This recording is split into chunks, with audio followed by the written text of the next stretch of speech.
In the last class, we were working on a problem in which there was a horizontal duct and air is sucked into the horizontal duct. So, outside of the horizontal duct, its atmospheric air, the pressure is equal to 1 atmosphere, and there must be a suction created downstream into the duct, which would cause the air to come from outside into the duct. It has been mentioned that at the entry point, which is well rounded, the velocity of the air entering the duct is provided equal to 10 meter per second, and at a point slightly downstream from the location 1, that is the entry of the duct, the thickness of the boundary layer has been measured, and it has been also mentioned that the flow is turbulent from the very beginning. And we were asked to, in the profile of velocity inside the turbulent boundary layer is following the 1/7 power law. So, there were 3 parts of the question. The first part, we have to show that delta star, which is the displacement thickness, is related to delta, the thickness of the boundary layer at a given location. They are related by delta star equals delta by 8. In the second part, it has been asked that find out what is the pressure, gauge pressure at location 1 and at location 2. So, the way we have handled the problem is, since the velocity profile is known to us, using the definition of displacement thickness, we should be able to evaluate what is the value of displacement thickness at location 2. Now, this is important because in order to obtain the pressure difference between location 1 and location 2, we intend to use the Bernoulli's equation. We also realize that Bernoulli's equation is valid only for inviscid flow. If viscous forces are present, that would cause a reduction in the pressure as a result of friction of the fluid with the solid surface. The way the frictional effects are included in Bernoulli's equation is by the head loss, where head loss, denoted normally by H, is related to the friction factor and other parameters. But since we do not know for this problem how the frictional effects are to be included in Bernoulli's equation, then we would like to convert this situation into an inviscid flow problem. In order to use inviscid flow, we must ensure that we are only considering the core region of the flow in which the velocities are equal to the free stream velocity, but without the effect of frictional losses in between 1 and 2. The way to do that, if you recall the definition of displacement thickness, it is the distance by which the platform has to be raised in an inviscid flow to obtain the same pressure drop. So, between 1 and 2 there would be pressure drop due to viscosity, due to friction, due to fluid friction. However, if we want to use Bernoulli's equation and convert this to an inviscid flow situation, we need to raise the platform by a distance equal to the displacement thickness. Once we do that, then the flow area at location 2 is going to be constricted in comparison to location 1. However, the Bernoulli's equation can now be used, because by definition of displacement thickness, the flow entirely is going to be in the inviscid flow regime. So, at location 1, we understand that the thickness of the boundary layer is 0, the thickness of the displacement thickness is also 0.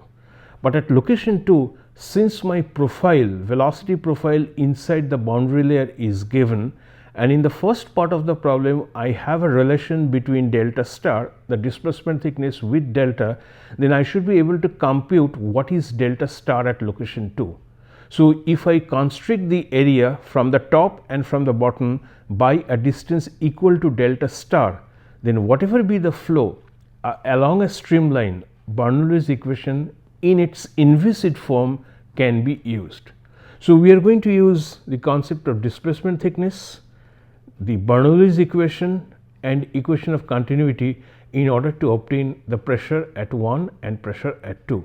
So that is what we have done in the previous class. I will very quickly show you the derivation, the solution once again, but the third part of the problem is more interesting. In the third part of the problem, we were asked to calculate what is going to be the shear stress, average shear stress between 1 and 2 on the control volume of fluid that is flowing through the duct. The physical property of the fluid, air in this case, is provided. So we first need to show or derive the relation between delta star and delta, and secondly, using Bernoulli's equation in an inviscid flow situation, find out what is the pressure, the gauge pressure at 1 and at 2. We understand from the beginning, since outside of the duct the pressure is atmospheric, so at the entry point the pressure must be lower than the atmospheric pressure, and at location 2 it will be even lower as compared to 1 and obviously as compared to the pressure outside. So if I try to find out the gauge pressure at 1, it's going to be negative, since the pressure at that point would be less than the atmospheric pressure, and at location 2 it's going to be even more negative, such that a pressure gradient between point 1 and point 2 would exist that would cause the fluid to flow from 1 to 2. So the way we handled the first part of the problem, the relation between delta star and delta in our previous class, we would refer to that now. So this is the figure of the problem where we have air at atmospheric pressure. The entry point, the velocity was given as 10 meter per second, and at location 2 the thickness of the boundary layer was given as 100 millimeter, and it has been given in the problem that the flow inside, the velocity, flow velocity u inside the boundary layer is related to the free stream velocity and the distance from the wall denoted by y, and delta, which is the boundary layer thickness at that point, and through the use of 1/7 power law, which we know that is quite good in terms of fitting the experimental data in turbulent flow. So the three things that we have to calculate is, first show this relation that delta star would be equal to delta by 8, evaluate the static gauge pressure at location 2, and finally the average wall shear stress between 1 and 2. So we started with the definition of displacement thickness, which is 1 minus u by u integration from 0 to delta, because beyond delta u is equal to capital U, and therefore there would not be any contribution of this integration for a value of delta, for a value of y greater than delta. So we plug in the expression of u by u from here, and we can simply obtain the relation that is provided, that is we need to prove that delta star is equal to delta by 8. In the second part of the problem, we were to calculate what is the gauge pressure. The first, we use the equation of continuity where V1 A1 must be equal to V2 A2. What is A1 in this case? It's the width of the duct. It's a rectangular duct. Width of the duct multiplied by the h at the entrance of the duct, which is mentioned to be equal to 300 millimeters. When you go to A2 in an inviscid flow, if you consider inviscid flow, the distance between the plates is now reduced by an amount equal to twice delta star. Delta star from the top and delta star from the bottom makes the flow area to be equal to W, which remains unchanged, times h minus 2 delta star. So V2, the unknown in this case, is simply going to be equal to V1 divided by the ratio of the area. When you plug in the values, you would see that the velocity at location 2 is equal to 10.9 meter per second. So in this figure I have atmospheric air which has a velocity equal to 0. At location 1 the velocity is equal to 10 meter per second, and at location 2 the free stream velocity, the velocity in inviscid flow, equivalent inviscid flow, is equal to 10.9 meter per second. Now I am going to write Bernoulli's equation between a point outside of the duct where the velocity is 0 and the pressure is equal to atmospheric pressure, and between once I write the equation between atmosphere and location 1 and this point and location 2. So, if I write this equation, P0 is the atmospheric pressure, V0 is the velocity of the air in the outside, which is 0 in this case, P is the pressure at any location, it could be 1 or 2, and V is the velocity at location 1 or at location 2.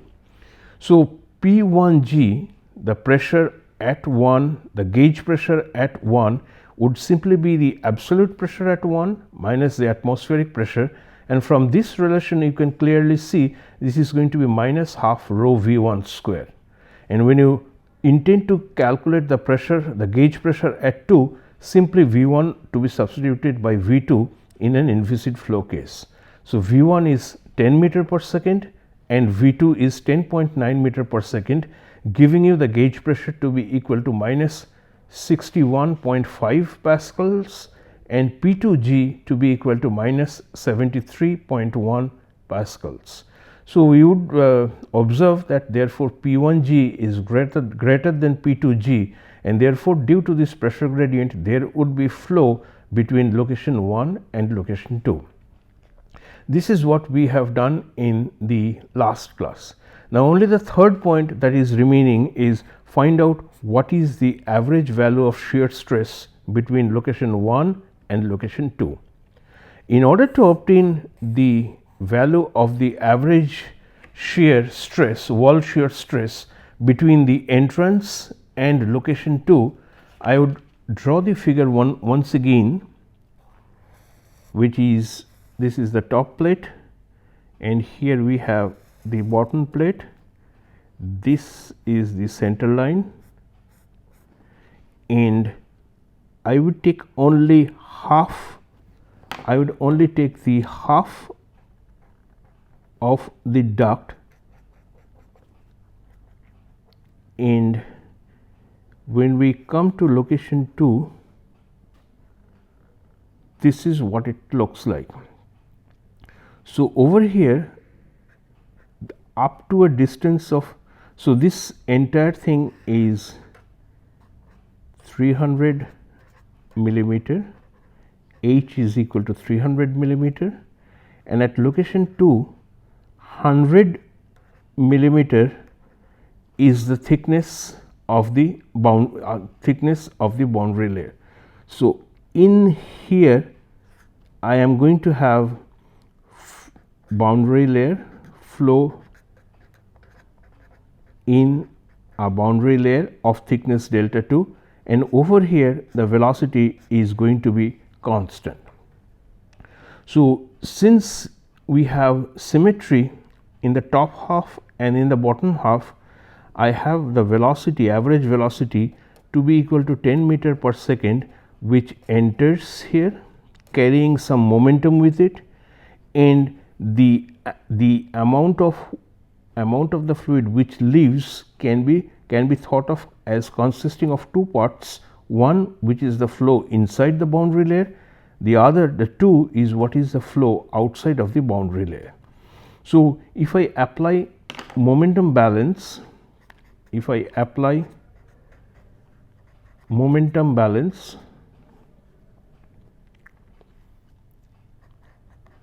equation on this CV, this control volume is this much, then what I am going to have is Fsx, this is my x direction, plus Fbx is equal to del T control volume, U the velocity, rho dV, plus then I am going to have through the control surfaces there would be U rho V bar dot dA, it is the area vector. And we realize that for this horizontal duct case, Fbx is 0 and this is 0 since it is a steady state problem. So, I have then my reduced equation as Fsx to be equals Cs u rho v dot dA. Now, this Fx has two components. One is pressure. So, there would be a pressure, the surface force, the pressure force which is acting on the control volume, and the pressure which is acting is whatever be the pressure at 1 minus the pressure at 2 multiplied by the area, where the width is h, but at location this would simply be equals h by 2. The pressure is a function only of x, and we will assume that the pressure does not vary with y. So, the surface force due to pressure acting on the control volume would simply be pressure difference multiplied by the area. And on this part, on over here at this location, there would be a wall shear stress which is acting in the reverse direction, which is causing the flow to slow down, which is the opposing force in this case. That is why we have this as tau average. W, the area would be W times L, where L is the total length between location 1 and 2. So, this tau bar is the one which we have to evaluate, and this is simply the wall shear stress.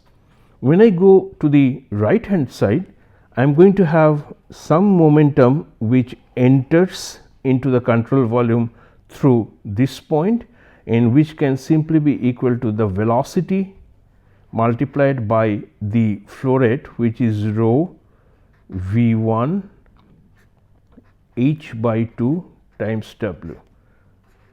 So, if you consider the portion inside the bracket, this is nothing but the mass flow rate of the fluid, air in this case, mass flow rate of air which is entering into the control volume. Since mass is entering into the control volume, it is going to have a negative sign according to the convention that we are using so far. So, this bracketed portion is the mass flow rate of air entering the control volume, and the corresponding momentum associated with this amount of air is simply multiply this with the value of velocity, which is 10 meter per second at 1. But when we go into the second part of the problem, there would be some mass flow inside the boundary layer and some mass flow outside of the boundary layer. So, the second term, that is the momentum going out of the control volume, will have two parts. The first part being this up to 100 millimeter, and beyond 100 millimeter all the way up to 150 millimeter. So, if you do that, the first part is 0 to delta 2, where delta 2 is the thickness of the boundary layer at location 2, u rho u times W dy. Look at it carefully. The first part u rho W dy, when you integrate it over the entire thickness of the boundary layer, would simply give you the mass flow rate. The mass flow rate of the fluid which is moving out of the control volume between a thickness starting at 0, between a point starting at 0 all the way up to 100 millimeter, that is the thickness of the boundary layer at that point. And inside the boundary layer, the velocity varies as a function of y, and we know what is the variation of velocity, which is simply going to be the 1/7, which will simply follow 1/7 power law. And there would be another part which is outside of the boundary layer, which will vary from h by 2 minus delta, that will have the flow which is moving out of the control volume at a constant velocity. So, I will write the second part as well. The second part would be V2 and then rho V2 h by 2 minus delta 2 times W. So, if you look at this part, this entire thing inside the bracket gives you the mass flow rate out of this portion, that is from 100 millimeter all the way to 150 millimeter, from h by 2 minus delta 2, that is the length, that is the thickness through which the fluid, the air is moving with a constant velocity equal to V2. Also note, since the mass flow rate is going out of the control volume, both these terms are going to be positive. Unlike the first term, since mass is coming in, it's going to be negative. So let's try to evaluate this term first. So what we have then is 0 to delta 2 u rho u times w dy, and we realize that we have a relation which is u by u to be equals y by delta to the power 1/7. That's the 1/7 power law, which we are going to plug in here, and this would result in rho v2 square delta 2 w from 0 to 1 eta to the power 1 eta to the power 2 by 7, because we have u square times d eta, where eta is simply equals y by delta. So this integration would simply change to, once you put the plug in the expression of u in both cases, it would simply be this, and this would be equals rho v2 square 7 by 9 delta 2 times w. So I have evaluated this term. These two terms are straightforward, which can now be calculated, but our aim is to find what is the value of tau bar, the average shear stress. So we bring the average shear stress on one side and all the other terms on the other side, and what you get is tau bar, the average shear stress, multiplied by the area on which it acts on as a function of the pressure, the surface force due to pressure from my previous expression, plus rho v1 square h by 2 times w, which is the momentum that comes into the control volume through the control surface at location 1, and then the amount of momentum which goes out of the control volume as a result of flow through the boundary layer and flow through the remaining portion where the flow can be treated as inviscid. So your tau bar would simply be equals to 1 by L. The W will cancel everywhere from all terms. It's 1 by L P1 minus P2 multiplied by h by 2 plus rho v1 square h by 2 minus rho v2 square h by 2 minus 2 by 9 delta 2. In this, you know what is the value of L that's been given here. You already have evaluated what are P1 and P2. You know the value of H. You have calculated V1, you have calculated V2. The value of delta 2 has also been provided in the problem. So therefore, the average shear stress acting between location 1 and location 2 for a horizontal duct, you should be able to calculate the numerical value of the average shear stress to be equals 0.3 Newton per meter square. So this is a good problem, an ideal problem to demonstrate the utility of momentum integral equation even for solving the case of turbulent boundary layers. So this would really help in obtaining a quick solution, because as engineers you would be mostly interested in the value of the shear stress or the force. What is the force experienced by an object when it is immersed in a fluid and when there is a relative velocity between the solid and the liquid? So a simple balance of momentum would give you the value of the average shear stress. So I am sure if there are any questions regarding this problem or anything that I have taught you so far, you would be able to interact with me, and if there are any doubts, I will clarify, or the teaching assistants of this course will be able to clarify any doubts that you may have. What I am going to do next is something very interesting. It is commonly we understand what is drag. If you want to walk or run on a windy day, you would feel different forces. You have to exert more if you are going against the wind, or less if you are going with the wind. So these kind of concepts play an important role in many applications, in the design of an automobile, in the design of a bus, in the design of a spacecraft, and in various other forms of our daily lives. When something moves, let's say for example through air, what happens is the boundary layer is going to form on the solid object, on the blunt object, and at some point there would be separation of the boundary layer and wakes are going to form. So wakes are formed when the boundary layer detaches from the surface, and therefore the wakes are always going to be a low pressure region. So if you move an object, an irregularly shaped object in air, there would be the formation of wakes at the back of the moving object, which would create a low pressure region at the back of it. So if you move it, and if you have a low pressure region here and a high pressure region over here, then there would be a pressure force which will act against the flow, high pressure, low pressure.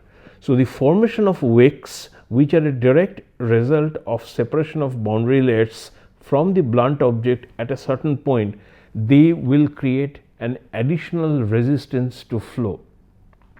And this kind of additional resistance is extremely important if you want to do an efficient design of a moving object in air. There are beautiful examples of this from various fields of science, various fields of sports and so on. If you notice Formula 1 race, the car racing, what you would see is that there would be a lead car and other cars which are following the lead car. Now lead car, when it moves, it creates a wake at the back of it. The wake is a low pressure region. So you would always see that the car which follows the first car will always try to have its nose in the wake formed by the first car, by the first car. So what happens is then that the second car would experience less of a pressure drag because its nose is exposed to a region of low pressure, and the car which is following the second car will also try to be in the wake formed by the second car, and so on. So this will continue for quite some time, and the wear and tear on the tires of the second car would be comparatively less as that of the first car.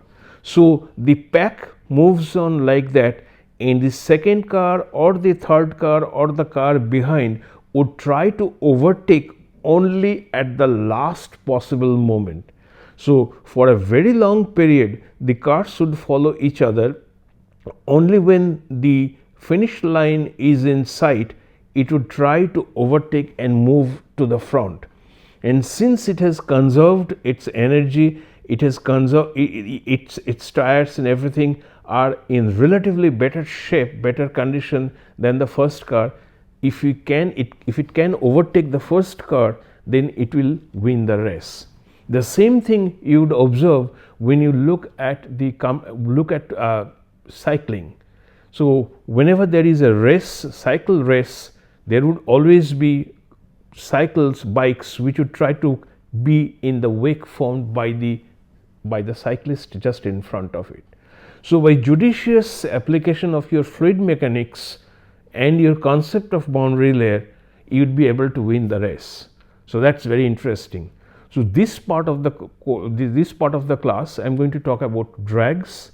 The drags are of two types. One is frictional drag, the second is pressure drag. So whenever an object moves in air, it has a friction drag because of its interaction with the air above it due to viscosity, and a pressure drag which is a function of the shape of the object. So if you look at the shape of the bullet train, the nose of the bullet train, the engine of the bullet train, it's designed in such a way to reduce the pressure drag. It's designed in such a way so that the boundary layer separation is delayed, and therefore the formation of a low pressure wake region at the back of the train or at the back of the engine is minimized, such that the opposing pressure force can also be reduced. So from the design of the nose of a rocket, nose of the bullet engine of a fast moving train, car racing, cycling, and in so many other ways, boundary layers, wakes and drag, they form an integral part in the aerodynamic design of all these objects. So it's very important that we have some idea of what is drag, and we would introduce the concept similar to friction coefficient. What is the drag coefficient? Because everywhere you would see that the results, experimental results, are reported in the form of drag coefficient, and obviously any object which can be modified geometrically or otherwise to result in a lower drag coefficient would be the preferred design. So any outcome of the design would probably be represented by a reduction in the drag coefficient. So we need to know what is drag coefficient. We will restrict ourselves in this course to the friction drag only. So what is the drag coefficient? What are the expressions of drag coefficient in laminar flow as well as in turbulent flow? What is flow separation, and is there a way to use drag, the laminar flow drag, turbulent flow drag, combination of these two, is there a way to use them to achieve certain things? And I will give an example from sports. At the beginning of this course, I said that when a fast bowler bowls a swing ball, where the ball will change its trajectory in air, how does he do that? So we would try to give you a partial answer of that based on our concept of drag coefficient, laminar flow, turbulent flow, separation of boundary layers, and so on. So that I would introduce in the next class.